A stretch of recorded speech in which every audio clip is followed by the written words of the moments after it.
Salut, c'est Trado, je suis content de vous retrouver pour la mise à jour de l'analyse technique du CAC 40. Finalement, c'est une très vilaine séance qui a pris forme aujourd'hui avec 1,4% de baisse et ce n'est pas terminé quand on regarde la physionomie. Il y a de fortes chances pour que cela s'accélère, notamment au regard de ce qui se passe aux États-Unis.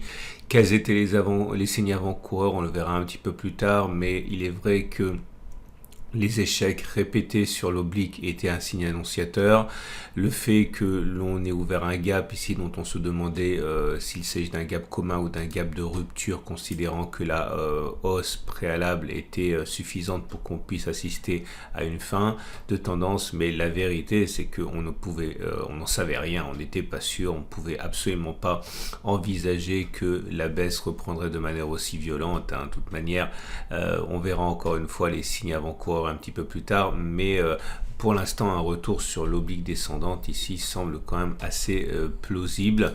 Je vous rappelle, et c'est quand même l'alpha et l'oméga, enfin peut-être pas l'oméga mais au moins l'alpha, regardez un petit peu, on est toujours en dessous de la moyenne mobile à 200 périodes, et quand on est en dessous de la moyenne mobile à 200 périodes, ça signifie que la tendance de fond elle est baissière, la tendance de long terme est baissière.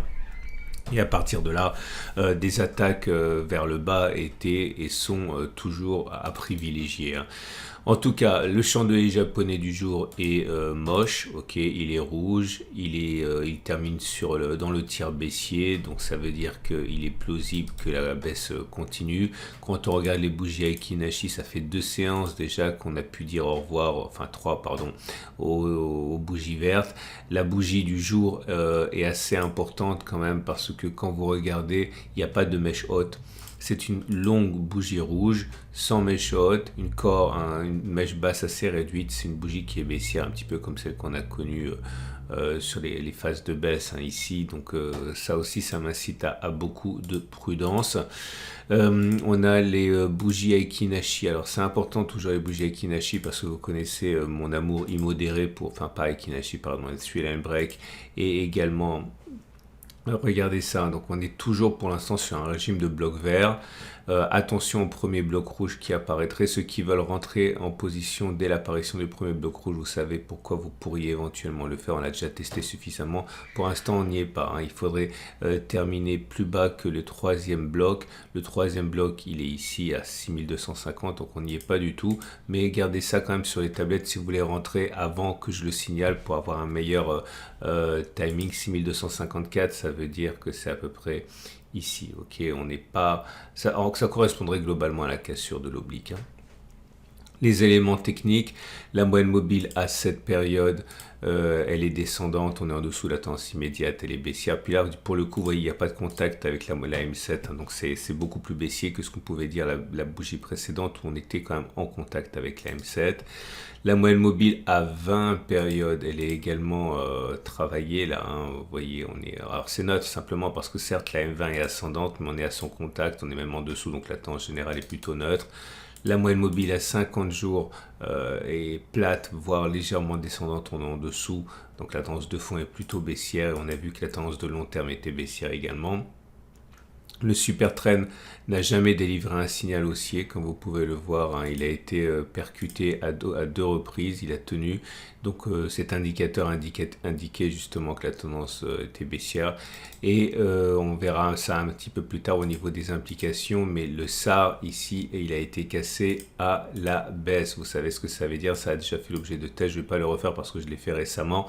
Mais il est beaucoup plus plausible, sans le tester, je vous le dis simplement comme ça, que l'on clôture en dessous des 6341 plutôt que l'on touche le SAR. Alors en termes de ratio gain-risque, c'est assez médiocre, mais ça veut dire également que ça peut filtrer les signaux de plus court terme pour trader à la baisse. Et si jamais on rebondit ici, qu'on se rapproche du SAR, vous pourriez avoir un ratio gain-risque intéressant. Bon, ce sont des choses que j'ai déjà évoquées. Si vous êtes nouveau dans le format, n'hésitez pas à vous reporter aux anciennes vidéos. Et puis moi ce qui m'intéresse surtout c'est au niveau des indicateurs techniques, c'est quelque chose qui est rare, beaucoup plus rare que la divergence baissière standard, c'est la divergence baissière cachée. Alors c'est compliqué, c'est une des choses les plus compliquées à comprendre pour les débutants, donc là aussi c'est plutôt pour du niveau intermédiaire, mais si vous pouvez vous accrocher, ça serait une bonne chose quand même. Regardez ça. Vous prenez, attention, les divergences baissières standards, c'est des signes de retournement. Les divergences baissières cachées, c'est des signes de continuation de la tendance précédente. Là, clairement, la tendance, elle est baissière. Et on vient d'avoir une divergence baissière cachée. Qu'est-ce que ça veut dire, divergence baissière cachée? Ça veut dire que, regardez, on a fait des plus hauts sur le MACD, alors que sur le même laps de temps, le cours n'a pas fait des plus hauts. C'est ça qu'on appelle une divergence baissière cachée. La précédente, elle était là. Ok, on n'a pas fait des plus hauts sur les cours, alors que sur le même temps, on faisait des plus hauts sur l'indicateur technique. Je vous montre pour comparer simplement une divergence baissière standard. Là, c'est l'inverse. Vous voyez, on n'a pas fait de plus haut sur l'indicateur, mais on a fait des plus hauts sur les cours.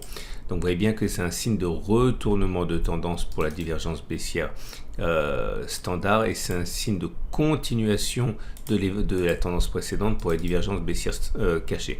Encore une fois, c'est très compliqué quand on débute. J'attends pas des débutants qui comprennent ça. Vous pouvez vous référer, si vous l'avez, aux exercices corrigés et à la vidéo du pack Total Trado, mais en tout cas, il faut vraiment se méfier de ça parce que, à mon sens, c'est beaucoup plus puissant. Que les divergences baissières standards, et comme vous pouvez le voir, ça s'est manifesté là. Je vous montre encore dans l'autre sens, simplement pour être complet. Là, vous avez une tendance qui était haussière.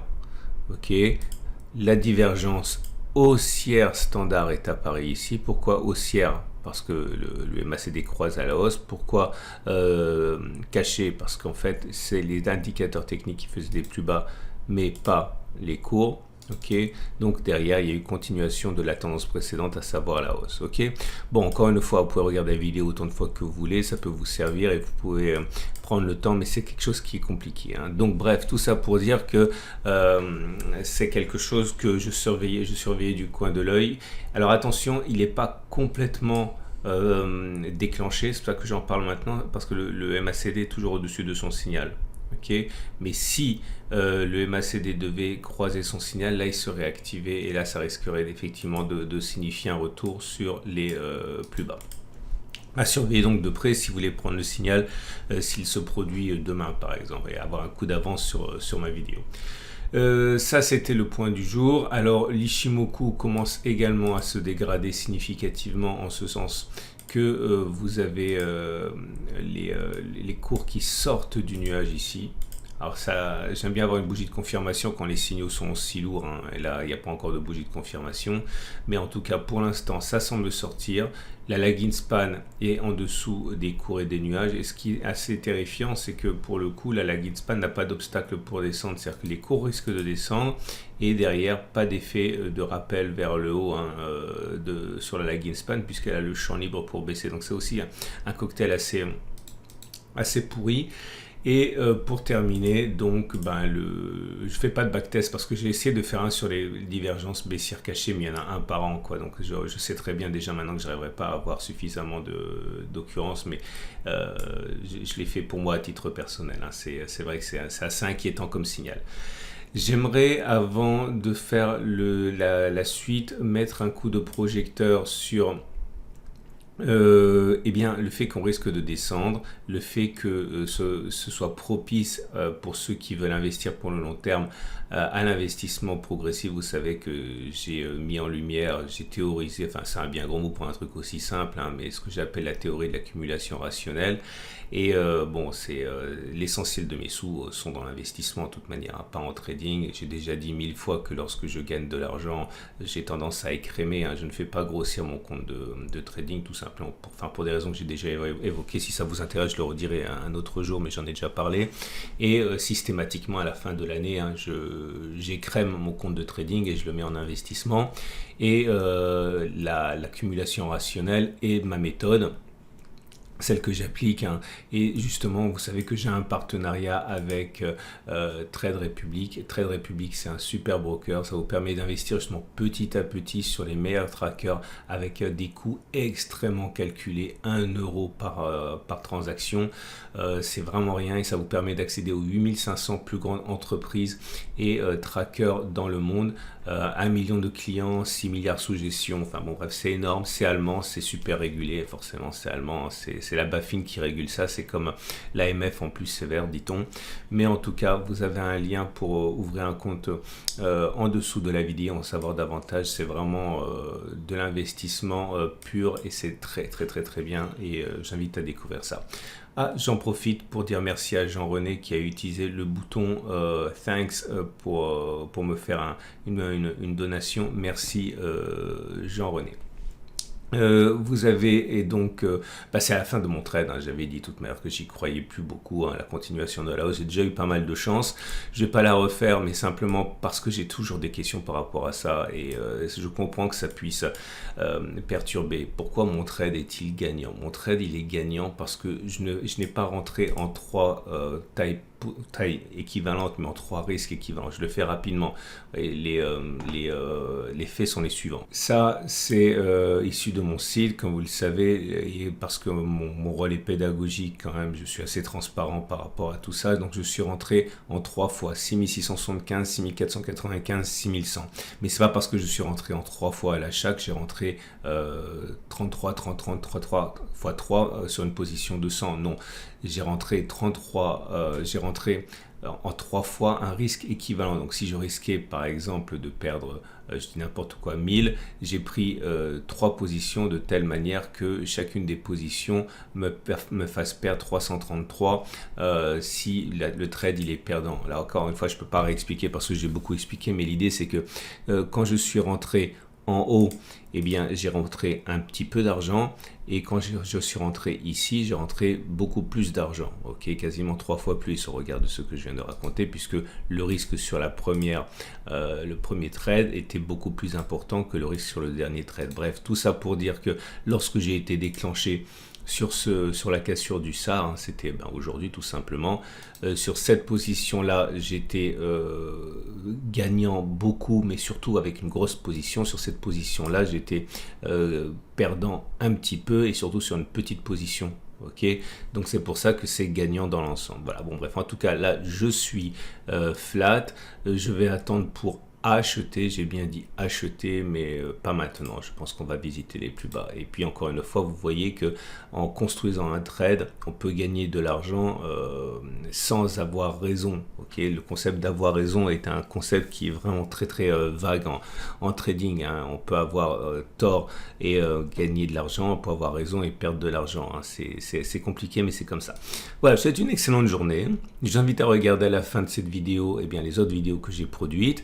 Et je vous dis à demain pour la mise à jour. Et pensez à visiter mon sponsor Trade Republic si vous voulez en savoir davantage sur l'investissement progressif et l'accumulation rationnelle.